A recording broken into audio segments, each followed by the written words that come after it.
même à Valdrome, hein, et ce soir, ce qu'il y a de bien, c'est que c'est vous qui allez le faire. Enfin, ce soir, il n'y a pas beaucoup de bruit sur scène. Alors, en fait, tout ça, ça a commencé à la guerre de Crimée en 1854. Hein. Il y a eu une tempête, un vaisseau fait naufrage, et Napoléon III va demander à Leverrier d'étudier les causes de la tempête. Toute la flotte fait naufrage. Voilà, 41 navires français ont coulé en mer Noire, avant la bagarre. Donc oui, on n'était pas meilleurs. Ceci est le déplacement du centre de la perturbation. Voilà. Et donc, le but de la manœuvre a été de savoir pourquoi, quand on emmène 41 navires, ils n'ont pas le temps de tirer un coup de canon. Alors, Leverrier, c'est un personnage assez étonnant. On peut dire qu'il n'était pas franchement facile, puisque c'est quand même un mec qui a réussi à avoir une pétition, je crois, pour le virer, donc c'était pas un mec facile. Et il était, vous voyez, en 1854, directeur de l'Observatoire de Paris, et il succédait à Arago, donc à mon avis, c'est tout à fait le même niveau. Alors, il faut dire que Leverrier a notamment découvert une planète, hein, que vous savez tous, c'est Uranus. Hein. Par le calcul. Par le calcul. Oui, il ne l'a pas eu, hein. Il l'a fait par le calcul et c'est après qu'on a eu les instruments. Alors voilà, j'avais trouvé sur internet le premier. C'est Neptune, c'est pas Uranus qui a fait un lapsus. Pardon? Qui a dit Uranus, c'est Neptune. Non, c'est Uranus. Non, Uranus, c'est Herschel. Herschel a fait découvert Uranus. Alors tu vois, il y a une erreur dans le. Oui, il faudra le rectifier. En même temps qu'Adam, d'ailleurs, en Angleterre. Alors vous voyez, ça c'est le premier télégramme qui avait mis en place le système. En fait, tout à fait au début, ils se sont surtout servis pour la marine, hein, parce que c'était ça un peu qui les intéressait.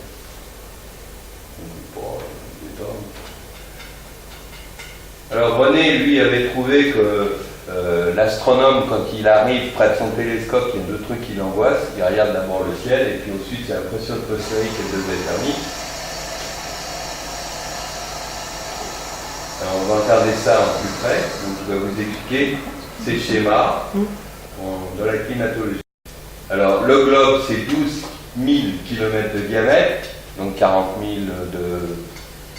de circonférence, hein, comme je disais. La troposphère, on en a parlé un petit peu dimanche, c'est une partie à peu près d'une épaisseur d'une douzaine de kilomètres, et c'est là que vont se situer les événements météo.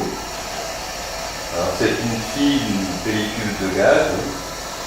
Le rapport est de 1000.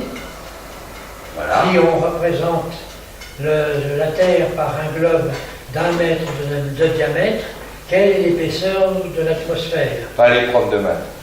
Alors je réponds.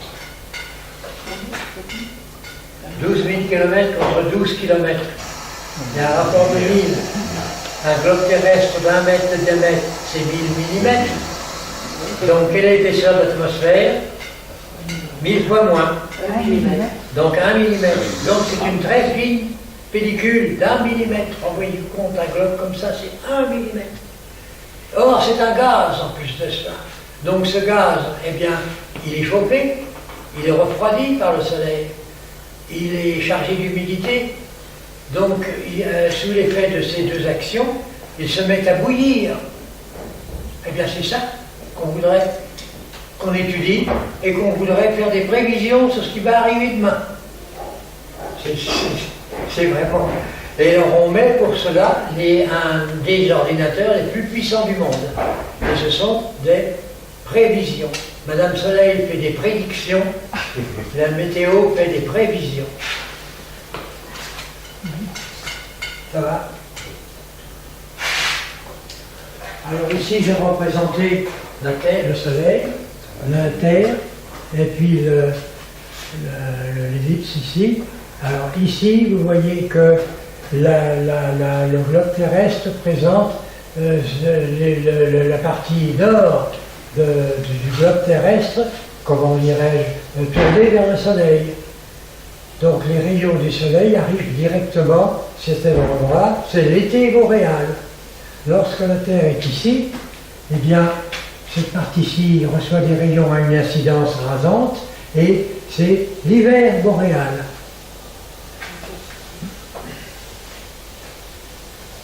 Autre chose, ça c'est la coupe de l'atmosphère. Évidemment, les échelles sont très différentes de ce que c'est en réalité. Et nous avons ici donc dans le haut pôle une zone dans laquelle les masses d'air, l'immense masse d'air descendent. Donc ce sont des zones de haute pression atmosphérique. Elles circulent comme ceci. Ici, les masses d'air s'élèvent et ce sont des zones de basse pression. Ça circule comme ça. Ici, c'est la latitude moyenne. Ici, ce sont des latitudes intertropicales. Le tropique du Cancer est ici. Et les masses d'air descendent ici. Ici, elles remontent et ce sont les basses pressions équatoriales. Les hautes pressions, les basses pressions s'appellent des dépressions et les hautes pressions s'appellent des anticyclones. Basse pression. Et rappelez-vous cela une fois pour toutes, dans les zones de basse pression, les sens de rotation est ILV, c'est-à-dire inverse des aiguilles d'une montre. Dans les zones de haute pression, le sens de rotation est AIG, c'est-à-dire aiguille sens de rotation des aiguilles d'une montre. Ici, inverse. Et on retrouve ceci également dans l'hémisphère sud.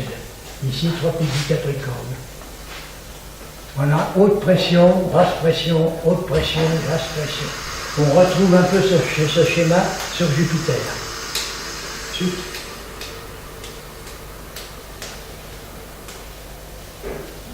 C'est ce que je disais tout à l'heure concernant l'incidence des rayons. Voilà ici, supposons que Paris soit ici. Lorsque la Terre se présente comme ceci, le Soleil étant toujours arrivant à gauche aussi. Voilà ici les rayons incidents.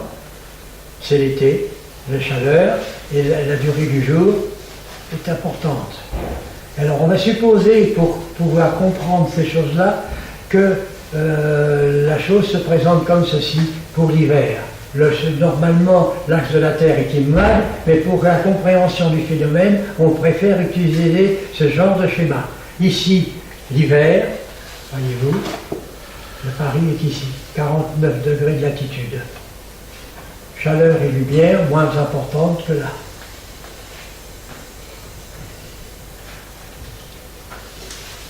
Alors, à chaque fois qu'il y a une différence de pression, il y a des vents. Hein.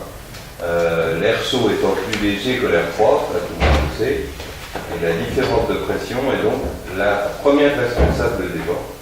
Le déplacement d'air des hautes vers les basses pressions, donc ça va toujours les hautes vers le bas. Voilà, alors là on retrouve notre schéma. Ah ben c'est le même, oui. Oui, c'est le même. Bon, on va passer parce que c'est ce que tu disais. Alors bon, vous voyez, donc moi j'ai fait un petit dessin. C'est un couple qui s'aime bien, mais qui s'envoie quand même pas mal de choses à la figure. Un petit cyclone et une dépression. Alors ça, on va le voir. Voilà. Alors là, c'est donc la Terre à nouveau, vue du dessus.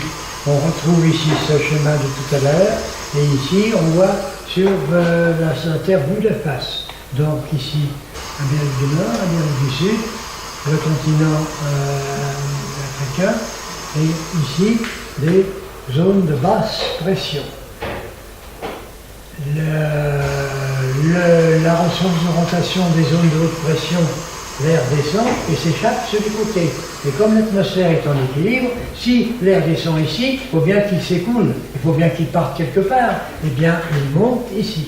Donc il y a alimentation ici en air, en masse d'air qui prennent de la chaleur ici, de l'humidité, qui arrive ici, ceci, ça, c'est une différence de masse d'air, ça s'appelle un front. Et ici, on verra ça dans le schéma tout à l'heure. On peut le montrer peut-être? Non, c'est pas le moment. Non, puis on le verra en direct avec les satellites. Alors ici, du fait de la rotation de la Terre, eh bien, il se crée un mouvement ascendant et un mouvement de rotation.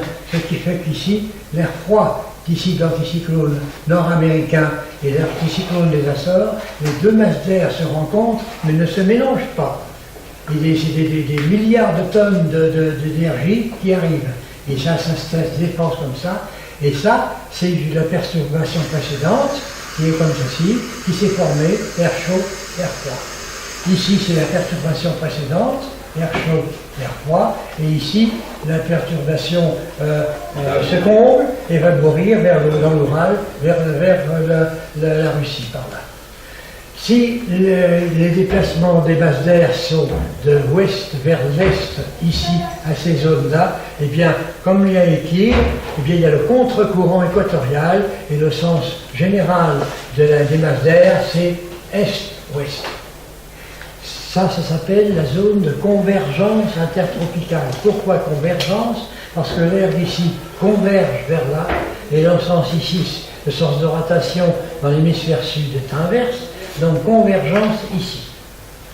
Et les masses d'air se déplacent comme ceci, sous forme de front, un front, un autre front, un autre front. Posez des questions à mesure. On va voir les S'il y a des choses qui ne vous semblent pas très claires ou mal expliquées, n'hésitez pas à poser des questions. Ça, ce schéma est très très important. Donc ici, tropique du Cancer, tropique du Capricorne. La zone intertropicale. ZCI, zone de convergence intertropicale, ZCIT. Et alors, le climat de la Terre est très très influencé par cette zone-là. Alors, après, c'est la suivante. Alors là, ce sont en détail des perturbations. Ces zones de basse pression s'appellent des perturbations. Ces lignes qui sont ici, ce sont des isobars. Le bar étant une unité de pression d'autrefois, nous avons changé tout cela récemment et on appelle ça maintenant des hectopascales. Mais on a conservé le terme d'isobar. Mais on les verra. Donc cette perturbation s'est formée ici.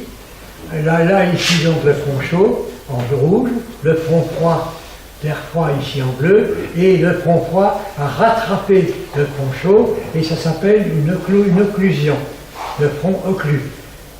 Alors bien entendu, je vous le disais, ça ce sont des lignes d'égale pression atmosphérique, les isobars. Et ici c'est la perturbation d'avant, le rond ici. Et les perturbations se suivent, ça dépend de certaines périodes de l'année.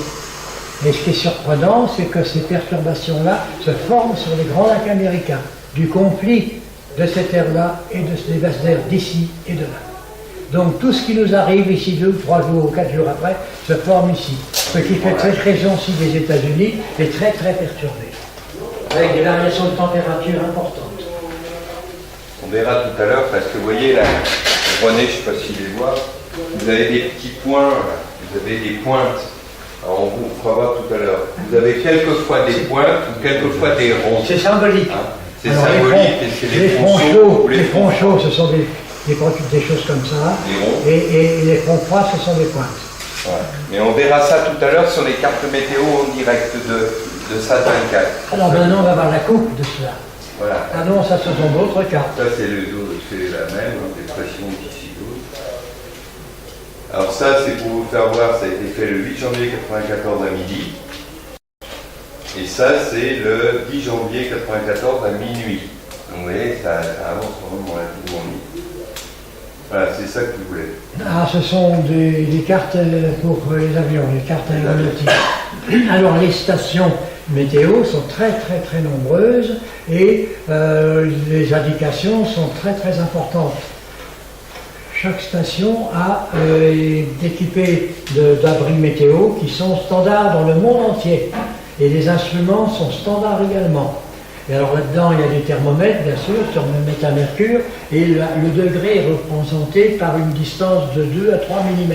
Ce qui fait que le météo interprète le dixième de degré avec une grande précision et une grande sûreté. On verra tout à l'heure quels sont les éléments qui sont. On va passer. Alors tous ces éléments ici, autrefois, faisaient l'objet de codes et étaient transmis par radio. Alors, il y avait des salles de... Moi, j'ai mon dernier séjour, c'était à Douala en Afrique, il y a 50 ans, Et il y avait des salles où il y avait 20 opérateurs radio qui recevaient les messages, centre de réception, il y a 20 ou 30 opérateurs qui renvoyaient des messages, et il y avait des grandes salles où il y avait des tables comme ça, où les gars pointaient les données reçues avec une plume et écrivaient et reliaient les lignes entre les stations entre elles pour tracer les isomères.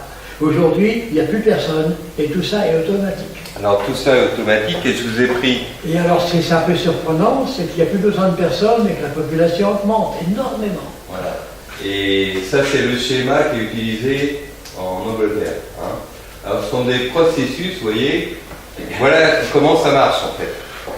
C'est assez compliqué. Hein. Vous avez l'état de l'atmosphère, donc les vents, la température, les nuages, l'humidité. Au sol, l'humidité du sol, la neige, la température du sol, la rugosité. Parce qu'évidemment, si c'est du sable ou si c'est de la neige, ça renvoie une partie de la chaleur. Si c'est une terre noire ou si c'est l'hiver, c'est pas pareil. Donc vous voyez un peu le... Et tout ça, c'est relié. Donc je vous l'ai mis parce que c'est intéressant à voir. Avant, j'avais fait des petites animations pour expliquer, mais là, j'ai pas franchement eu le temps, je suis désolé. Mais vous voyez, humidité du sol, évaporation. Donc quand on va avoir des phénomènes d'évaporation, suivant certains endroits, on va avoir de l'humidité qui remonte, c'est ce qui nous arrive des fois avec les télescopes. Ça, c'était juste pour faire voir que... Alors c'est tout standardisé, René vous l'a dit, mais maintenant la plupart est automatisé. Puis comme chaque avion maintenant, chez Boeing, en tous les cas les gros, ont une station météo automatique qui transmet, on a en plus, si vous voulez, en temps réel, dans une traversée, par exemple Paris-New York. Donc, vous voyez, on connaît l'état de l'atmosphère parfaitement. C'est pour ça qu'il faut des ordinateurs hyper puissants. Je ne suis pas sûr que René, par exemple, a besoin d'un ordinateur aussi puissant. Il suffit qu'il sache où est le vent et les nuages, et normalement ça marche. Donc bon, c'est comme ça. Alors, une formation de perturbation. On en revient au contact des deux masses d'air dont je vous ai parlé. Ici, de l'air chaud, l'air tropical, ici, de l'air froid.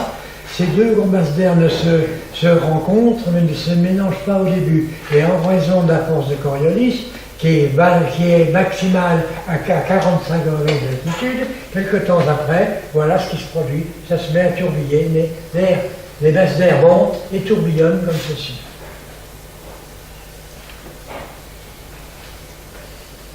C'est bon? Oui. S'il y a des questions, profitez-en. Il y a pas de questions. René, il n'y a pas de questions.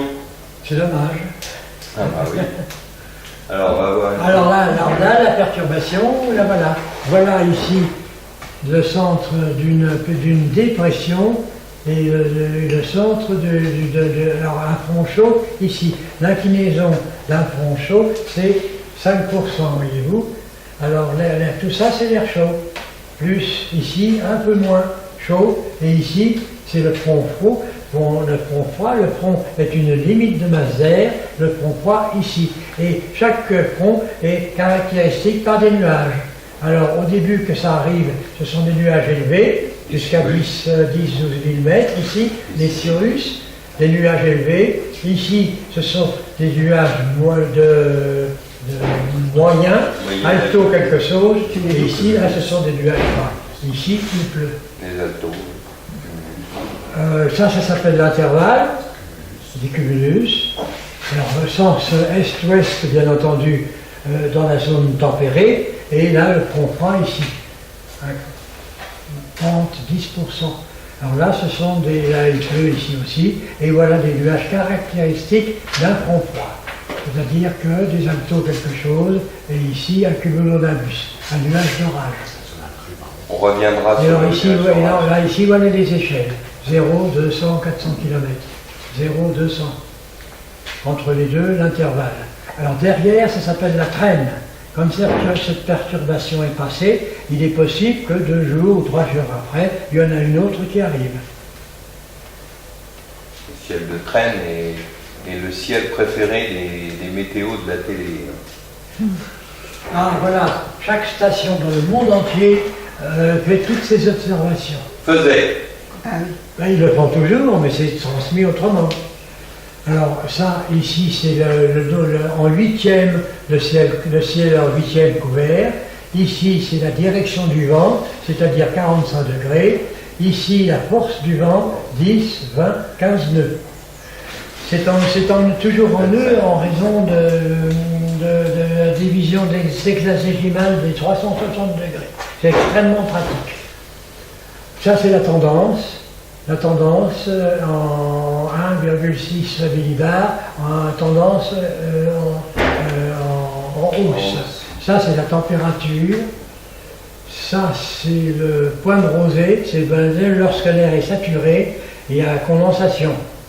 Ceci, c'est le temps présent. Le temps passé, il pleuvait. Ici, il y a un cumulonimbus. Ça, c'est la visibilité. 30 km.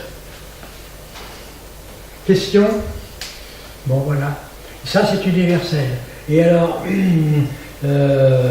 chaque station que vous avez vue dans le monde entier, ces choses-là sont écrites sur la carte. Enfin, aujourd'hui, autrement, je ne sais pas comment. C'est par Internet. Alors, encore, non, certainement. Mais le principe, toujours le même. Le principe est immuable. Le principe est le même. Alors, comme il était dans l'aéronautique. Oui, alors ça, ce sont des cartes que l'on distribue, même aux pilotes de tourisme.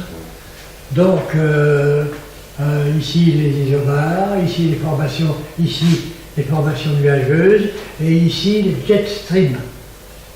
Voilà, ici, il y a 50, 100, combien c'est 50 250. 120 nœuds. Voilà, alors, là, ce sont les températures, etc., les tendances, les températures à tous les niveaux. Ça, ce sont des cartes de spécialistes. Un coup d'œil, et on a tout compris.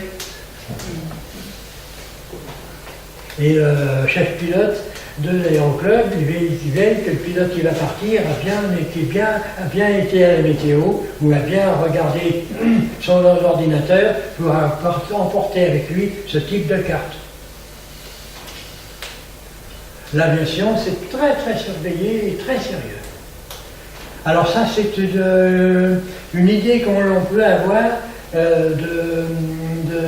des centres d'action. Je vous disais, je ne vous ai pas dit encore qu'une zone de haute pression ou de basse pression s'appelle un centre d'action. Alors en fonction du baromètre, si on voit le baromètre chez soi, la tendance montée en un jour ou deux, eh bien on peut penser que si la pression monte ici, hein, de là à là, la pression atmosphérique monte, eh bien on peut penser que c'est une zone de haute pression qui arrive. Donc la zone de haute pression, il n'y a pas de nuages, il n'y a pas de pluie, c'est du beau temps, un relatif beau temps pour le touriste. C'est peut-être pas du beau temps pour le cultivateur. Si la pression atmosphérique baisse pendant un jour ou deux, eh bien on peut penser que c'est une dépression qui arrive. Alors pour raisonner, on peut supposer que la zone le centre d'action est stable et que c'est nous qui nous déplaçons. Alors la pression commence à baisser ici, et puis on dit, ben tiens, la dépression est passée parce que le baromètre remonte. Ensuite de ça, il y a un deuxième élément dont il faut tenir compte, c'est la direction du vent.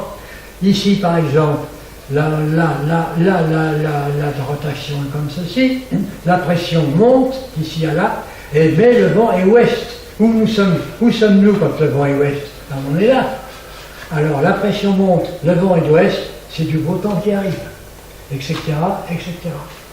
Donc on peut, lorsqu'on connaît ces principes de base, sortir et se dire, tiens, comment le temps va évoluer ce soir, ou demain, ou après-demain. Alors d'habitude on fait un exercice pratique dehors parce qu'il y a quelques nuages et un peu de vent, mais là, bon, on ira devant. Alors deux choses à considérer, la direction du vent et la tendance barométrique. Donc ça, et savoir avoir en tête le sens de rotation du centre d'action, et s'imaginer lorsqu'on est face au ciel, eh bien, quel est le genre de centre d'action qui arrive. Bon, ça on va passer un peu, ça c'est l'article tel qu'il était, parce que moi je ne peux pas changer les articles. Alors, maintenant, les nuages. Alors, pour identifier les nuages, il faut les classer. Alors, on les classe en nuages élevés, en nuages moyens et en nuages bas. Alors, on récite dans sa tête quels sont les types de nuages dans chacune des catégories. On va les voir tout à l'heure. Alors, je vous les ai mis. Mais avant, en 2008, parce que, vous savez, c'est amusant à Valbrome. Le gars sort et dit, oh là là, ce soir c'est foutu parce que il fait mauvais, il y a des nuages, tout. Alors ça, vous voyez, c'est le 25 août 2008, à 8h du matin, j'ai fait une photo, dans un sens. Ça, c'est le 25 août 2008 à 9h. Donc, vous voyez, c'est cata. C'était ce côté-là, je me rappelle, c'est moi qui fais la photo. Et là, de l'autre côté, à 9h, rien. Jamais que ça. Et le soir, gros beau temps. Donc, il ne faut pas écouter.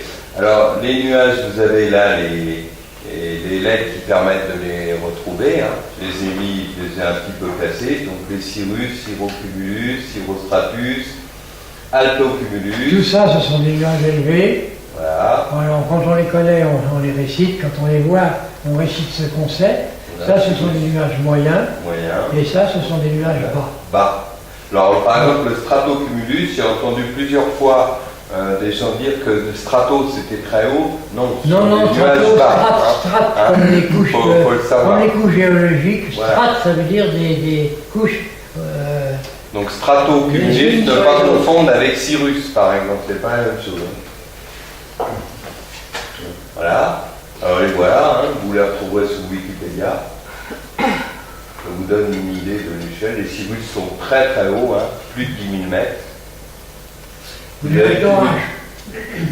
avez le cumulonimbus, mais je vais y revenir parce que j'ai intégré dans le diaporama. Le cumulonimbus, j'ai intégré ce que j'avais dit dimanche.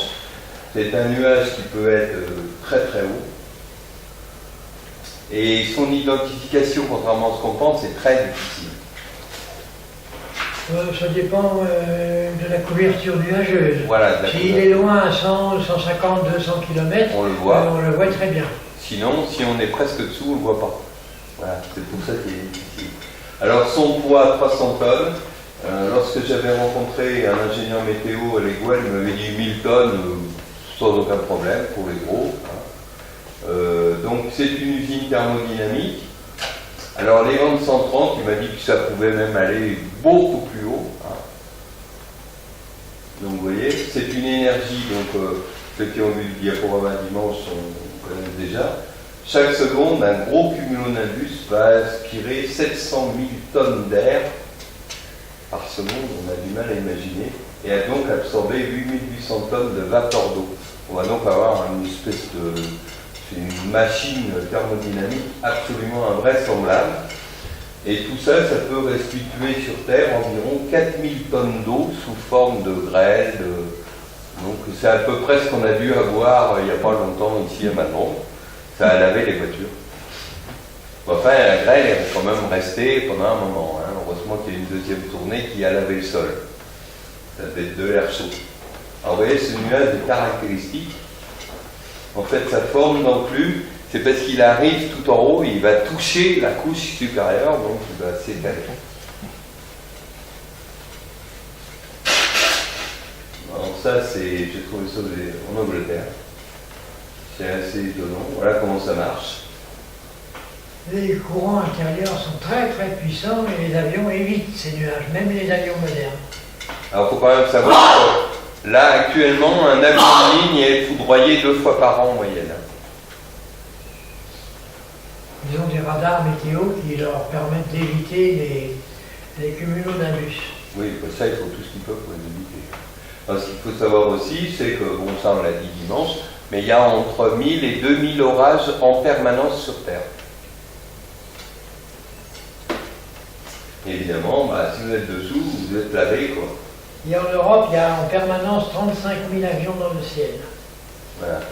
Et dimanche, donc, quand j'ai fait le calcul, il y avait 79 000 avions à 17h24 dans le monde entier. Hein. Si vous utilisez un site internet comme Flight Radar, vous avez exactement le nombre d'avions.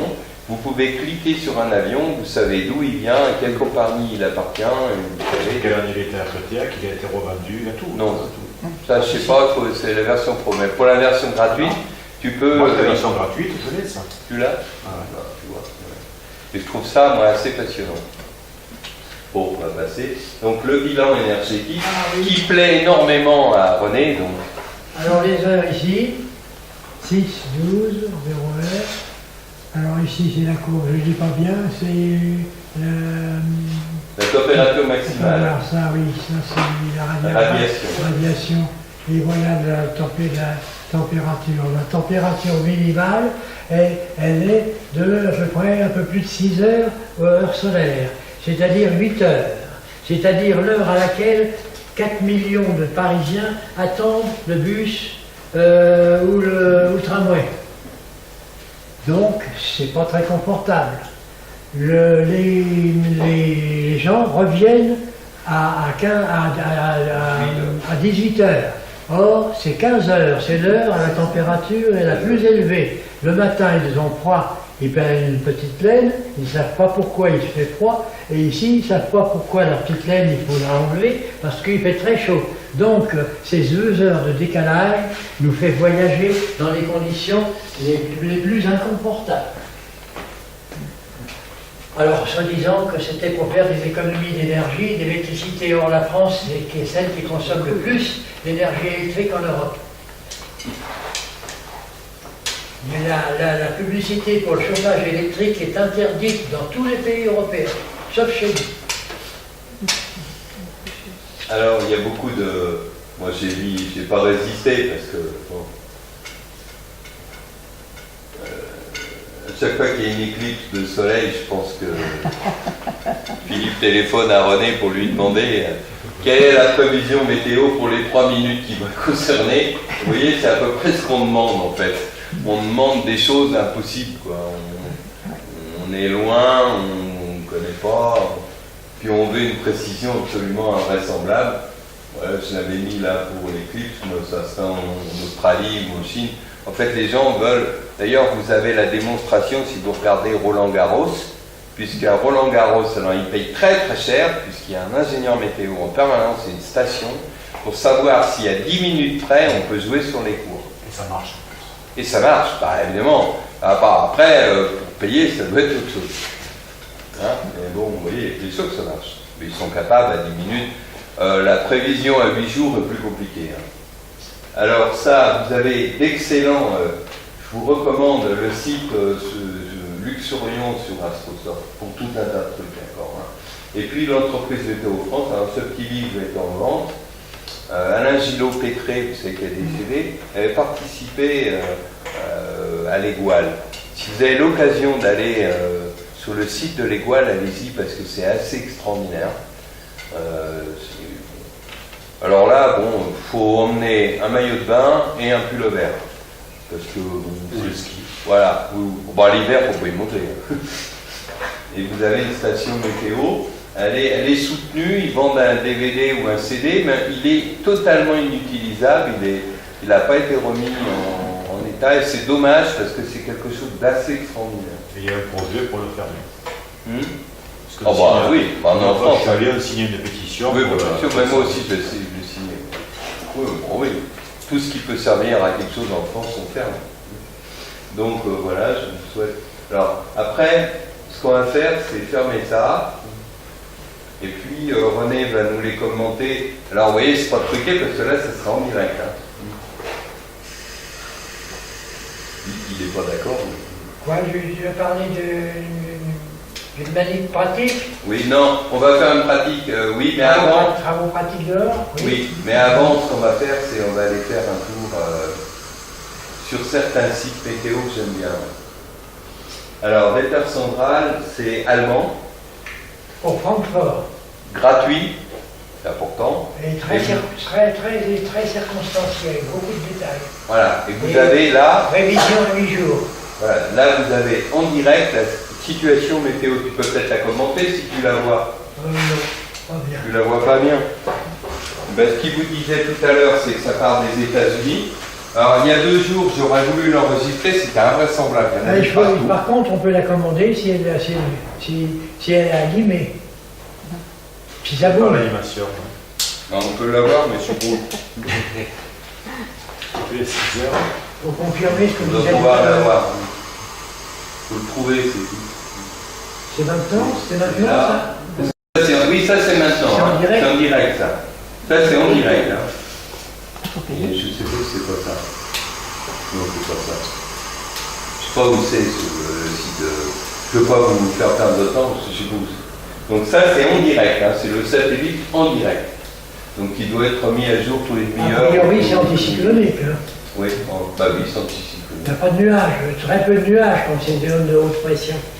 Parce Donc, que l'air descend, il se réchauffe en descendant et ça fait disparaître les nuages. alors Puisque ça, l'air chaud peut contenir beaucoup plus d'humidité que l'air froid. et là vous avez l'explication. Ah bon, c'est vecteur central aussi? Oui, Eh bien, il y a une perturbation ici. toute petite. Puis ça, T, c'est une perturbation basse, ça c'est H haute pression. Voilà ici front chaud, front froid. La France est là. Hein. Une perturbation en formation Et peut-être. Jérôme Si est là. elle est alimentée, elle n'est pas alimentée parce que les isobars sont très distants. Donc le champ de pression est très faible. Ces zones de haute pression, tu vois, regarde. Et voilà les grands lacs américains probablement ici.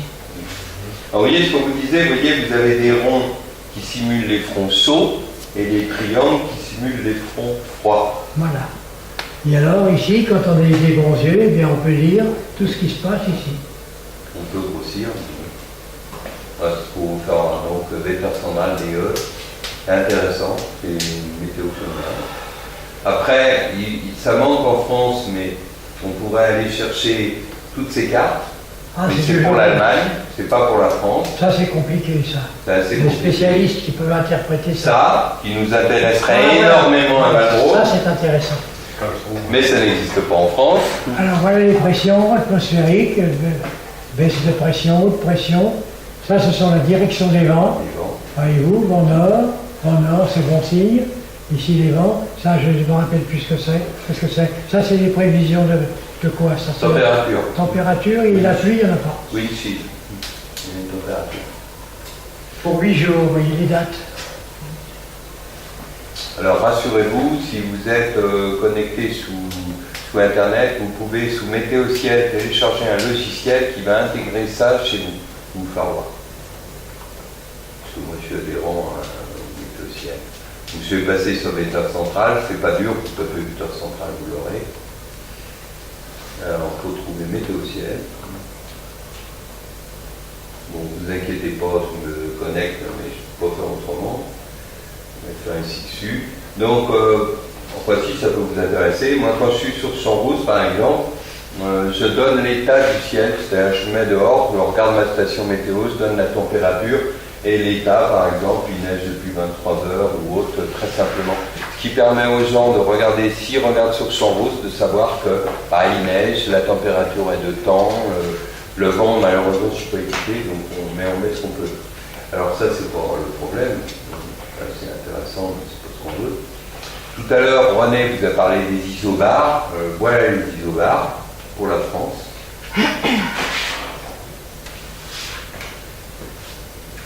Vous voyez, il y a 1018 vers le bas, 1019 pour la deuxième partie. Ici. Tu le vois, René, voilà, 1018. Là, c'est 1018, 1019. Donc les vents sont est ici, ils tournent ici, ils sont est ici, nord-est ici, c'est pourquoi on a du vent de nord-est en ce moment, et ça tourne ici, à l'ouest. L'Angleterre, apparemment, a du beau temps aussi. Alors, après, sur ce site de Météo Ciel, vous pouvez avoir la pression. Ce sont les stations automatiques, donc ça permet d'avoir la pression. Pas très net peut-être, si, je sais pas. Je peux mettre plus net, vous me dites, parce que moi je ne vois rien, donc je peux pas voir rien. Là c'est mieux. Donc ça vous permet de savoir. Si vous voulez savoir le vent moyen, eh bien vous avez les vents, les forces et les directions des vents. C'est quand même relativement intéressant. Alors voilà, ici on fait l'observation. Ça c'est les vents moyens. Température en nuit, dessous. En dessous encore. maxi, température mer, point de rosée, on le voit. On va revenir. Là ça donne l'hygrométrie. Oui, on va revenir. Ça donne là l'hygrométrie, l'humidité, l'isobar pression. Voilà, vous êtes La avant moyen. nébulosité, le ciel couvert en huitième. Voilà, la nébulosité, vous l'avez là, en direct. Pour l'astronomie, c'est extrêmement intéressant cette carte. Voilà, vous l'avez en direct. Encore qu'il faut toujours un peu interpréter, malgré tout. Voilà. Alors c'est long des fois, en fait.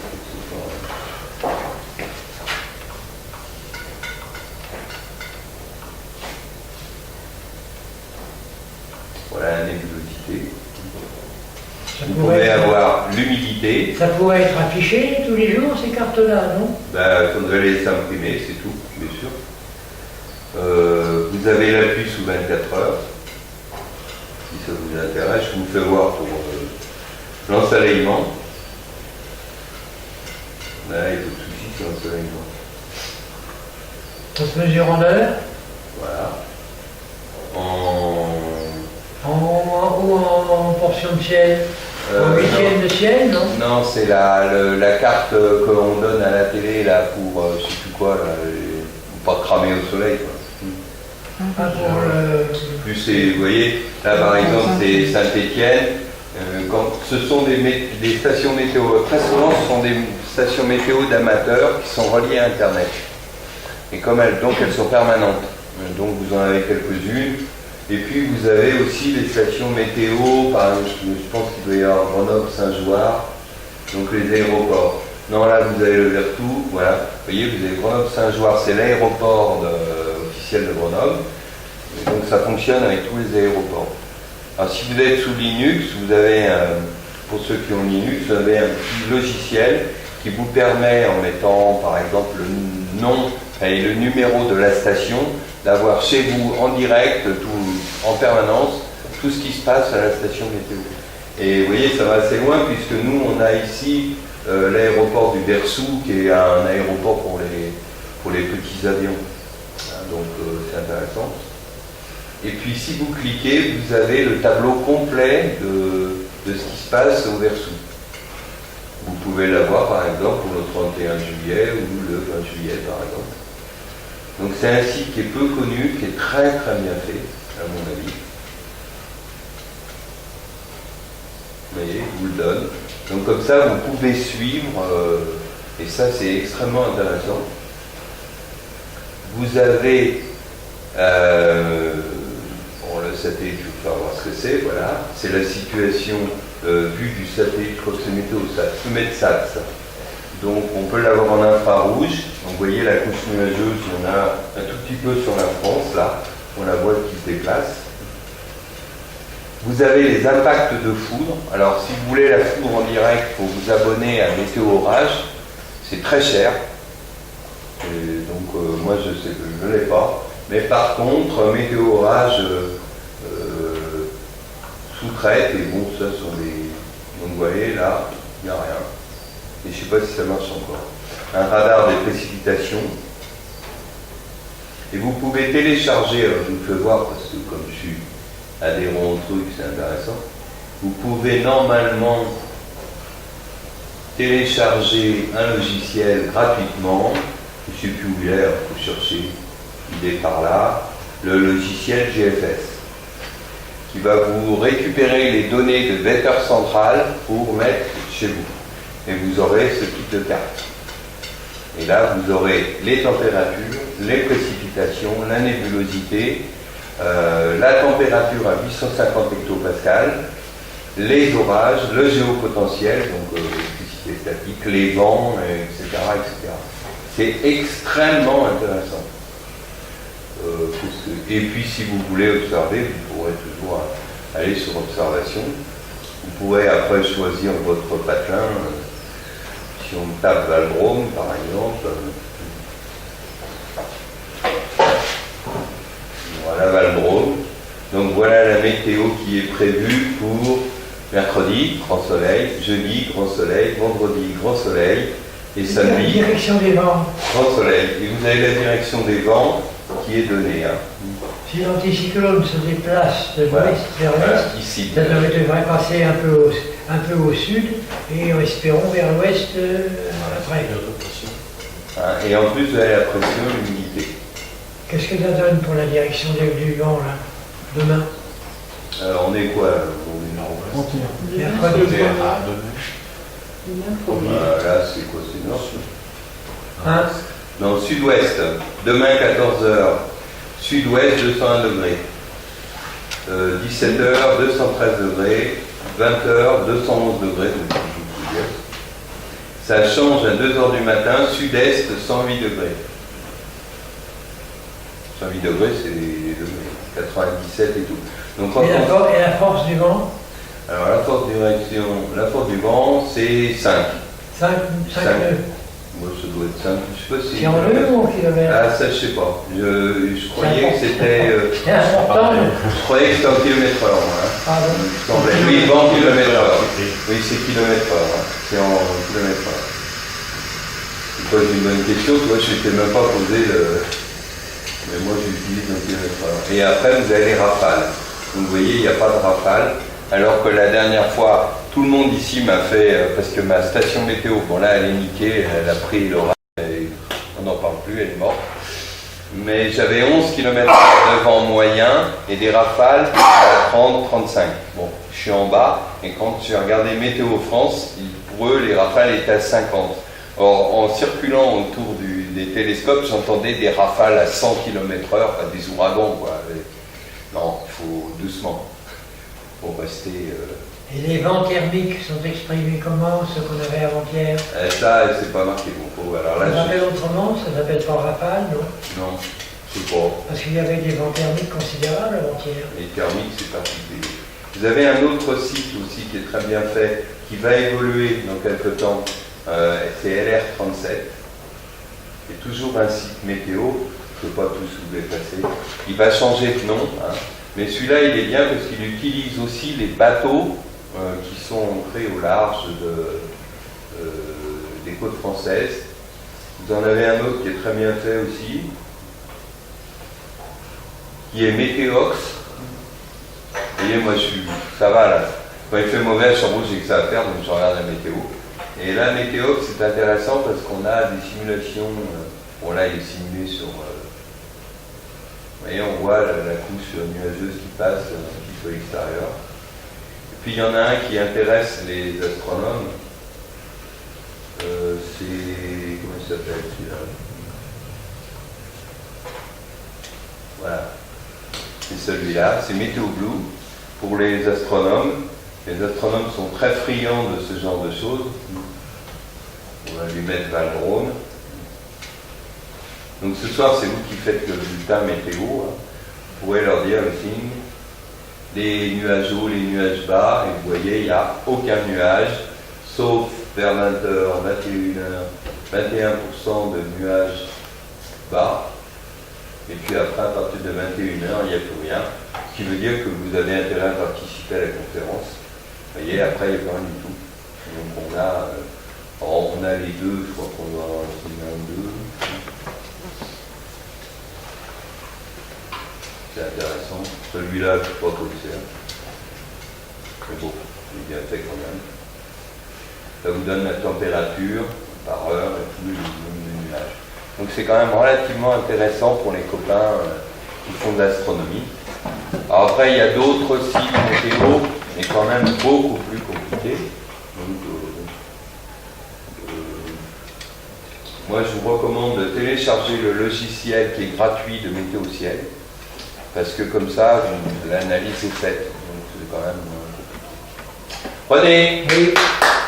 Travail pratique, nuages, direction du vent. Allez voir. Question sur l'exposé? Non. Alors. Comment est-ce qu'on mesure le point de rosée? Eh bien, voyons voir, le point de rosée, c'est une affaire de température. Alors il y a un thermomètre qu'on appelle le thermomètre mouillé qui sèche plus ou moins et qui donne une graduation et c'est le point de rosée. À quoi? La bonne question, c'est à quoi sert le point de rosée? Mesurer l'hygrométrie. Voilà. C'est l'air est saturé à ce moment-là, 100% d'humidité. Voilà, ça sert à donner la température à laquelle l'humidité est à 100%.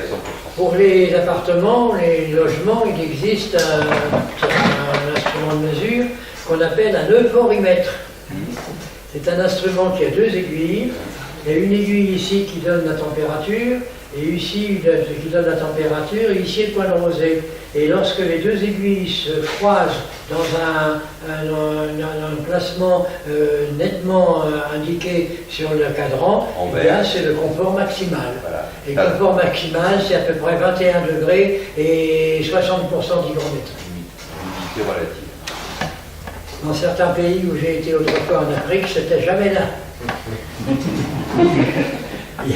Il y avait 30 degrés avec un maximum d'hygrométrie.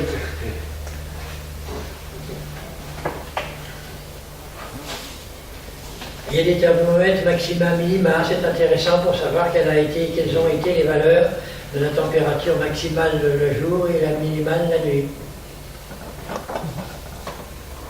Voilà. Maintenant, il y a beaucoup d'électronique dans tous ces trucs, exercice. mais c'est pas franchement fiable, hein, vous voyez, la preuve, moi, c'est tombant.